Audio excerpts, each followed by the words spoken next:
In the Students Guild government. Ebigambirwa itendeshero rya Ankole Western University mu mukoro gwo erahiziibwe bembeza baronzurwe n'ingashi Guild Council.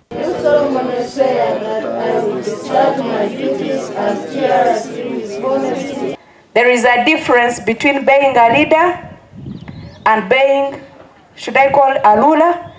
You will lead and others will follow. You will know your people that you are leading. I'm talking to you, the new guild. You will know the people you are leading. Please be the team leader. You can come here for a diploma for 2 years and spend 4 years. Whose time are you wasting? Time management. So if you come here for a diploma, do that diploma in 2 years and move on. Don't get involved in many things and waste your own time. Abaronzurwe bashabirwe butababangamba nyenka bakashitamira enshonga z'abeji. Mind about your council, mind about the students' views. Give them a listening ear. Listen to their, challenges, and as a leader represent them very well. Do not represent yourself, but represent these people that you are leading that entrusted you with their votes.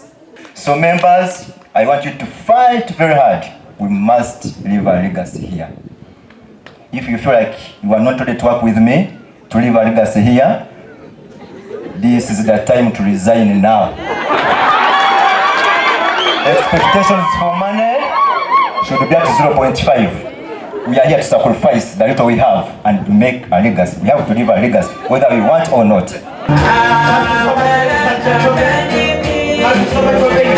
Nabwanyuma bakanso enkuru bakwasiza abebembeza basya ebikwato bya office. Omuganda makora bazire n'abebembezo ba Rwampara beteranira hari Nyakikara Primary School okurundana sente zo kombeka oburaro bw'abeji okumara hekizo bucabejo kutambura engendo ningwa okwija kushoma.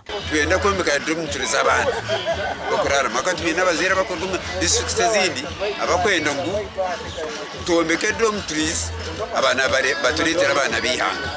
Government ekakora buri kintu mbwenu kuba kutweta abantu tito tukutebekanisa fundraising ndizitebekanisa abantu mbwenu bakitweta tubahereze mikono muntu were abebembezi nibajangwa ishomero rutwirene rukora kurungi kandi ngo ryakwaturwaho nirija kukora kurungi munonga koka koje ngwino bana mwete mukoraje koje ngo kufayo mukasinga ko kumusingire ibyo tukabe tuje nsiba hizo baryona mwahura kwesho akasibaha musingire ni district yonka kumara singi hagariona shana tuje turara mwene tuje kurete byoma nko kuba bagambera imbuto nzija kuterera amashanyarazi turiyo tufanago byona nibija kuterera konka tubashabo kutugumisiriza kandi no kutushabira.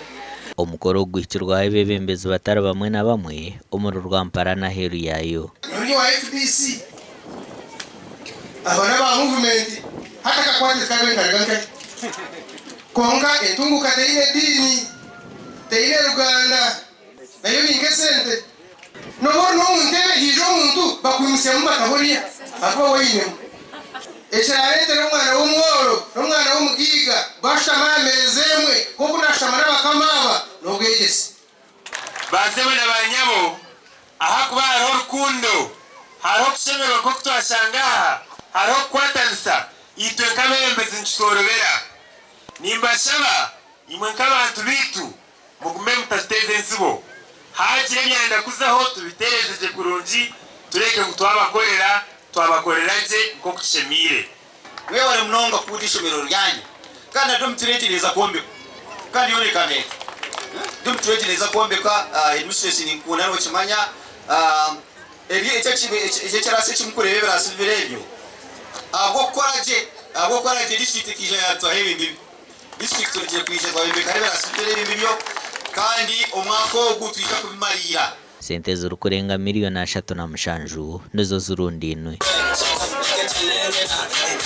Gashakwa Mike atwakire na Anita Tukunda.